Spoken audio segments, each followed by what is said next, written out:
সেই জাতীয় সংসদে জুলাই সনদ বাস্তবায়নের জন্য যাতে জাতীয় সংসদ বাধ্য থাকে সেইটার একটা আইনি ভিত্তি রচনার জন্য সংবিধান সংস্কার পরিষদ সদস্যদের শপথ ফরম। আমরা কেউ সংবিধান সংস্কার পরিষদের সদস্য হিসেবে নির্বাচিত হইনি।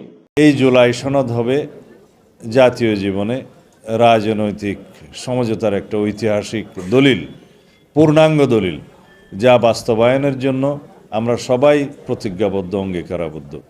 এবং সেই বাস্তবায়নের জন্য সুনির্দিষ্ট ফোরাম হচ্ছে একটি নির্বাচিত জাতীয় সংসদ। এখানে কোনো দলের সেই বিষয়ে কোনো দ্বিমত নেই যে বাংলাদেশের স্বাধীনতা, সার্বভৌমত্ব, গণতন্ত্র, এই প্রশ্নে আমরা এক থাকব। আর দ্বিতীয় প্রশ্ন হচ্ছে ফেসিবাদকে যেন আমরা কোনোভাবে বাংলাদেশে প্রত্যাবর্তন হতে দেব না, সমস্ত দরজা বন্ধ করে দিতে হবে এই ফেসিবাদের প্রত্যাবর্তনের। সেই জায়গায় যেন আমরা ঐক্যবদ্ধ থাকি।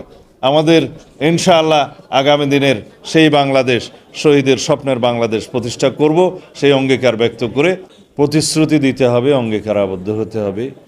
যেই প্রত্যাশা নিয়ে, যে অঙ্গীকার নিয়ে মিরাজরা শাহাদত বরণ করেছেন, রাজপথে রক্ত দিয়েছেন, আমরা তাদেরই রক্তের সিঁড়ি বেয়ে আজকে এখানে উপনীত হয়েছি। গণতন্ত্রের কথা বলতে পারছি, আগামী দিনে নির্বাচনের কথা বলতে পারছি। আমি বসে দেখছিলাম আর শহীদ মিরাজের বাবার বক্তব্য শুনছিলাম। এখানে রক্ত সংগ্রাম ও গৌরবের 4 বছর। রক্ত সংগ্রাম শব্দটা আমার কাছে খুব নতুনত্ব দিয়েছে, আমার মনে লেগেছে। এই শব্দটা আসলেই গণ অধিকার পরিষদের সাথে এই শব্দটা মানানসই। ছাত্র অধিকার পরিষদের গঠন থেকে, সংগ্রাম থেকে আজ পর্যন্ত রাজনৈতিক দল হিসাবে পরিণত হওয়ার পর থেকে গণ অভ্যুত্থান পরবর্তী পরিস্থিতির এই সময় পর্যন্ত কেবলই সংগ্রামের ইতিহাসের নাম ছাত্র অধিকার পরিষদ, গণ অধিকার পরিষদ। তাদের সাথে আমার আত্মার যোগাযোগ। আমি নির্বাসিত জীবন থেকে যাদের সাথে সবচেয়ে বেশি যোগাযোগ রক্ষা করতে পেরেছি তার মধ্যে নূর এবং রাশেদ সবচাইতে উল্লেখযোগ্য। তাদের মাধ্যমে আক্তারের সাথে যোগাযোগ হয়েছে ইনডাইরেক্টলি, সরাসরি আমি আক্তারের সাথে কথা বলতে পারিনি সে সময়। ছাত্র গণ অভ্যুত্থানের রক্তঝরা দিনগুলোতে সেই সময়কার প্রতিনিয়ত যোগাযোগ, আন্দোলন পরিচালনা করা, সবসময় আলাপ আলোচনা এবং পরামর্শ নেয়া, এগুলো তাদের মাধ্যমেই জারি ছিল। বিভিন্ন অনুষ্ঠানে নূর এবং রাশেদ সেই কথা বলেছে।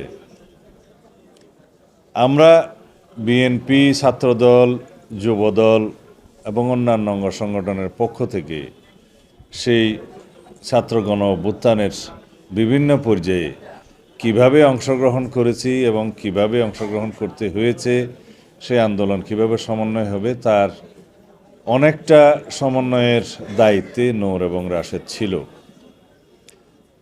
তাকে অ্যারেস্ট করার পরে তার টেলিফোনে একটা আমার মেসেজের কারণে তাকে খুব বেশি নির্যাতন করা হয়েছে, সেই মেসেজটা আবিষ্কার করার কারণে।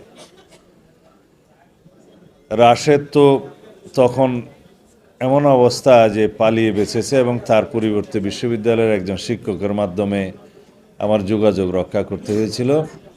এখন তিনি আইসিটি কোর্টের একজন আইনজীবী। এই কথাগুলো হয়তো ইতিহাসে এইভাবে লিপিবদ্ধ থাকবে না, কিন্তু এগুলো আমাদের ছাত্র গণ অভ্যুত্থানের সফলতার পিছনের বাকি অনেকের মতোই ইতিহাস। তাতে ছাত্র অধিকার পরিষদ হয়ে গণ অধিকার পরিষদ পর্যন্ত বাংলাদেশের জনগণের এবং এই দেশের স্বার্থ রক্ষার, এই দেশের সাম্য, ন্যায় বিচার এবং বৈষম্যহীন সমাজ ব্যবস্থা প্রতিষ্ঠার জন্য যে ধারাবাহিক সংগ্রাম, সেই সংগ্রামেরই বিকল্প নাম হচ্ছে গণ অধিকার পরিষদ। আমি এই মূল্যায়নগুলো এই জন্যেই করতে চাই যে আমাদের দেশে মূল্যায়ন করা এবং অ্যাপ্রিসিয়েশন সেটার বড়ই অভাব। রাজনৈতিক সংগ্রামের ইতিহাসে বিগত 16 বছর 17 বছরের যে ধারাবাহিক সংগ্রাম, সেই সংগ্রামে যতগুলো রক্তের সিঁড়ি নির্মিত হয়েছে তার মধ্যে গণ অধিকার পরিষদের নির্মিত সিঁড়ির সংখ্যা কম নয়। এখনো পর্যন্ত নুরুল হক নূরের কেন জানি আন্দোলনে সংগ্রামে প্রহৃত হওয়ার একটা ইতিহাস, সেই ইতিহাসে নূরের দীর্ঘ অবদান আছে। এখনও পুলিশের লাঠি আর নূরের পিঠ, এটা যেন একটা বিশাল সম্পর্কের বিষয় হয়েছে। এটা আমাদের জন্য অতীতে গৌরবের ছিল, বর্তমানের জন্য গৌরবের নয়। এই সময়ে কেন সেটা হবে? ফেসিবাদী শাসন আমলে ফেসিবাদী বাহিনীর হাতে প্রহৃত হওয়া আন্দোলন সংগ্রামের জন্য একটা গৌরবজনক বিষয়, কৃতিত্বের বিষয়। কিন্তু এখন সেটা নয়, এখন তার উল্টা। আমরা কামনা করি এই 24-এর গণ অভ্যুত্থান পরবর্তী সময়ে কোনো রাজনৈতিক নেতৃবৃন্দ রাজপথে এইভাবে প্রহৃত হবে না। যে কোনো আন্দোলন সংগ্রামের অধিকার আদায়ের জন্যই তো আমরা রক্ত দিয়েছি। আমরা রাজপথে কথা বলার জন্য, দাবির আদায়ের জন্য, সংগ্রামের জন্যই, আমরা গণতান্ত্রিক অধিকার আদায়ের জন্যই আমরা রক্ত দিয়েছি। সুতরাং ভবিষ্যতে যাতে রাজপথে জনগণের কথা বলার অধিকার, সংগ্রামের অধিকারের উপরে কোনো রকমের হামলা না হয়, সেই চেষ্টা আমাদেরকে করতে হবে। অতি অবশ্যই রাষ্ট্রের আইনশৃঙ্খলা রক্ষাকারী বাহিনীর একটি ভূমিকা আছে। সেখানে কিভাবে বল প্রয়োগ করতে হবে সেটা জাতিসংঘের স্ট্যান্ডার্ড ফলো করতে হবে, যে কোন মাত্রার বল প্রয়োগ, কোন সময় কিভাবে প্রয়োগ করতে হবে। আমরা এই অধিকারগুলো এবং এই আইনগুলো বাস্তবায়নের জন্যেই ভবিষ্যতে আমাদেরকে কাজ করতে হবে। এখানে সবাই বক্তব্য দিয়েছে। শহীদ মিরাজের পিতার বক্তব্যের পরে আমার মনে হয় আমাদের সেই বাংলাদেশ বিনির্মাণের চেষ্টা করতে হবে, প্রতিশ্রুতি দিতে হবে, অঙ্গীকারাবদ্ধ হতে হবে। যেই প্রত্যাশা নিয়ে, যে অঙ্গীকার নিয়ে মিরাজরা শাহাদত বরণ করেছেন, রাজপথে রক্ত দিয়েছেন, আমরা তাদেরই রক্তের সিঁড়ি বেয়ে আজকে এখানে উপনীত হয়েছি। গণতন্ত্রের কথা বলতে পারছি, আগামী দিনে নির্বাচনের কথা বলতে পারছি। আমরা জুলাই সনদ প্রণয়ন করেছি এবং মোটামুটি সবাই স্বাক্ষর করেছেন। এখনও এনসিপি সহ 2-1টি দল স্বাক্ষর করার সুযোগ পায়নি, কারণ তাদের কিছু দাবি দেওয়া আছে। সেই দাবি দেওয়ার প্রেক্ষিতে আলাপ আলোচনা হচ্ছে, হয়তো আশা করা যায় তার একটা সুষ্ঠু ন্যায়ানক সমাধান হবে, তারপরে তারাও স্বাক্ষর করতে পারবেন। তাহলে এই জুলাই সনদ হবে জাতীয় জীবনে রাজনৈতিক সমঝোতার একটা ঐতিহাসিক দলিল, পূর্ণাঙ্গ দলিল, যা বাস্তবায়নের জন্য আমরা সবাই প্রতিজ্ঞাবদ্ধ, অঙ্গীকারাবদ্ধ। এবং সেই বাস্তবায়নের জন্য সুনির্দিষ্ট ফোরাম হচ্ছে একটি নির্বাচিত জাতীয় সংসদ। এখানে কোনো দলের সেই বিষয়ে কোনো দ্বিমত নেই। কিন্তু সেই জাতীয় সংসদে জুলাই সনদ বাস্তবায়নের জন্য যাতে জাতীয় সংসদ বাধ্য থাকে, সেইটার একটা আইনি ভিত্তি রচনার জন্যেই এখন সেই প্রস্তাব জাতীয় ঐকমত্য কমিশনের কাছ থেকে প্রস্তাব অথবা সুপারিশ সরকারের কাছে দেয়া হবে। সেই সুপারিশটা দেওয়ার পরেই আমরা জানতে পারবো কি প্রক্রিয়ায় সেই আইনি ভিত্তিটা রচনা করতে চাচ্ছে। তবে আমি সকলের অবগতির জন্য আমি বলতে চাই, সকল রাজনৈতিক দলের উদ্দেশ্যে বলতে চাই, জনগণের উদ্দেশ্যে আবেদন করতে চাই, আমরা যেন কোনোভাবেই আইনানুগ প্রক্রিয়ার বাইরে না যাই, সাংবিধানিক প্রক্রিয়ার বাইরে না যাই।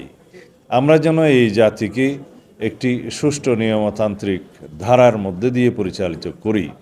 কারণ অনেকেই আবেগের বশে বলে থাকেন যে জুলাই গণ অভ্যুত্থানে যে জনগণের অভিপ্রায় প্রকাশিত হয়েছে, সে অভিপ্রায়ের অনুবলে, শক্তি বলে অনেক কিছু বৈপ্লবিক আদেশ জারি করা যায়। এই বক্তব্য হচ্ছে আবেগী বক্তব্য। কারণ জনগণের অভিপ্রায়কে বাস্তবায়ন করার জন্যেই আমরা সবাই সংবিধানের আশ্রয় নিয়েছি। এবং সাংবিধানিকভাবেই এই সরকার গঠিত হয়েছে এবং এখনও পর্যন্ত আইনানুগভাবে সাংবিধানিকভাবে আমরা এই রাষ্ট্রটা পরিচালনা করছি। এখানে কিছু কিছু বিষয় হয়তো অনেকে বিতর্ক নিয়ে আসেন যে প্রকৃত সাংবিধানিকতা কি রক্ষা করা গিয়েছে।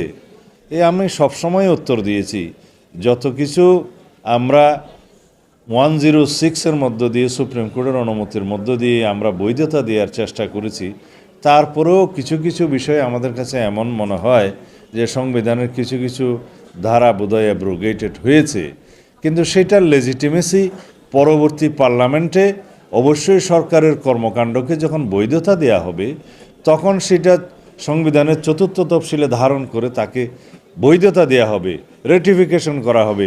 অন্যান্য আইন কানুন যেগুলো পাশ হয়েছে সেগুলোরও রেটিফিকেশন লাগবে। এই প্রক্রিয়ার মধ্য দিয়ে যদি কোনো রকমের কোনো ব্যত্যয় হয়ে থাকে সেই ব্যত্যয়গুলোকেও বৈধতা দেয়া হয়ে থাকে। এটাই নিয়ম, এটাই আমাদের ঐতিহ্য এবং সাংবিধানিক ঐতিহ্য বাংলাদেশে এইভাবে রক্ষিত হয়েছে। সুতরাং আমরা সেই দোহাই দিয়ে যেন আবার এমন কোনো অসাংবিধানিক পদ্ধতির দিকে না যাই যাতে ভবিষ্যতে এটা নিয়ে আবার প্রশ্ন উঠবে যে যার আদেশ জারি করার কথা তিনি করলেন না, যেভাবে আদেশ জারি করার কথা সেভাবে হলো না, সেই আদেশের ভিত্তি যদি আইনানুগ না হয় তাহলে সেই আদেশের আইনানুগ ভিত্তি কীভাবে রচিত হবে এবং সেটাকে বাস্তবায়নের জন্য কীভাবে আবার পার্লামেন্টকে জনগণ সম্মতি দিবে, এই কথাগুলো যেন আমরা না আনি। কারণ যেটা জুলাই জাতীয় সনদ প্রণীত হয়েছে, যেভাবে সবাই স্বাক্ষরিত করেছেন এবং সেখানে যেগুলো নোট অফ ডিসেন্ট সহকারে সম্মতি প্রকাশ করা হয়েছে, হুবহু এই জুলাই জাতীয় সনদকে বাস্তবায়নের জন্য সার্বভৌম জনগণের সম্মতির ভিত্তিতে যখন একটা পার্লামেন্টের উপর বাধ্যবাধকতার সৃষ্টি করা হবে তখন সেই জায়গা থেকে কোনো সংসদ সদস্য এবং সেই জাতীয় সংসদ সরতে পারবে না। এবং সেইটাই হচ্ছে প্রকৃত জনগণের অভিপ্রায় এবং কনস্টিটিউয়েন্ট পাওয়ার। সেই জনগণের কনস্টিটিউশন পাওয়ারটা গণভোটের মাধ্যমে প্রকাশিত হবে বলেই সেই পার্লামেন্ট তার বাইরে যেতে পারবে না। এইটার অপর নামই হচ্ছে এই কনস্টিটিউয়েন্ট পাওয়ার বা গাঠনিক ক্ষমতা জনগণের সার্বভৌমত্বের অধিকারী হিসাবে আর্টিকেল 7 অনুসারে। এই কথাগুলো আমরা বোঝাতে চেষ্টা করেছি এবং আমরা সেই নিয়মতান্ত্রিক পদ্ধতিতে গিয়ে পরবর্তী পার্লামেন্টে সেই পার্লামেন্ট যেন জনগণের সেই সম্মতিটা বাধ্যতামূলকভাবে বাস্তবায়ন করে সেই জায়গায় আমরা আছি। এখন যদি আমরা ইমোশনালি রাজনৈতিকভাবে সুখ অনুভব করার জন্য অনেক রকমের বাক্য ব্যয় করি, অনেক রকমের আদেশ নির্মাণ করি, সেই আদেশের ভিত্তিগুলো নিয়ে ভবিষ্যতে প্রশ্ন উঠবে, জুডিশিয়ারিতে কেউ প্রশ্ন তুলতে পারে, সেই জায়গায় যেন না যাই। আমরা যাতে একটা নিয়মতান্ত্রিক পদ্ধতিতে এসেছি, সবার সম্মতিক্রমে এই জাতির একটা ঐক্যের মধ্য দিয়ে যেন আমাদের জুলাই সনদটা বাস্তবায়িত হয় এবং আমরা শহীদের স্বপ্ন পূরণ করতে পারি, এই জাতির প্রত্যাশা পূরণ করতে পারি, সেই আহ্বান সবাইকে জানাবো। আমার ভাই যারা নতুন রাজনৈতিক দল গঠন করেছেন এনসিপি, তাদের অনেক রকমের বক্তব্য আছে যেগুলো আমরা নিজেরাও ধারণ করি আমাদের অভ্যুত্থানের অঙ্গীকার হিসাবে, কিন্তু সেগুলোকে একটা বাস্তব রূপ দিতে হবে এবং বাস্তবের নিরিখে কথা বলতে হবে। আমরা যেন এমন কোনো প্রস্তাব না দেই যাতে করে ভবিষ্যতে সেই প্রস্তাবগুলো, সেই আদেশগুলো প্রশ্নবিদ্ধ হয়, কেউ জুডিশিয়ারের কাছে নিয়ে যেতে চায় এবং সেইগুলোর মধ্য দিয়ে যেন আমাদের এই টোটাল প্রক্রিয়াটাকে কেউ এক সময় অবৈধ বলে যেন আওয়াজ না দিতে পারে। সেই কথা আমি আজকের জন্য বলছি না, আগামী 5 বছরের জন্য বলছি না, আগামী 10 বছর পরে বা 15 বছর পরে যাতে এই প্রশ্নটা নিয়ে কেউ আদালতে না যেতে পারে সেই রকম একটা ভিত্তি আমাদের এখনই রচনা করতে হবে। সুতরাং আমরা অতি সাবধানে আমাদের অর্জিত যে সাফল্য, সেই সাফল্যকে আরও সাফল্যের জন্য সামনে এগিয়ে নিয়ে যেতে হবে।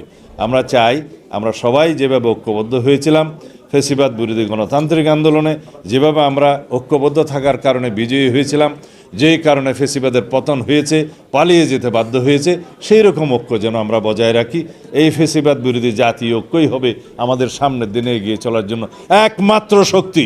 আর যদি সেই ঐক্য কোনো কারণে আমাদের মধ্যে নষ্ট হয় তাহলে সেটা ফেসিবাদের প্রত্যাবর্তনকেই কেবল টেনে নিয়ে আসবে বা ফেসিবাদের প্রত্যাবর্তনকেই যেন আহ্বান জানাবে।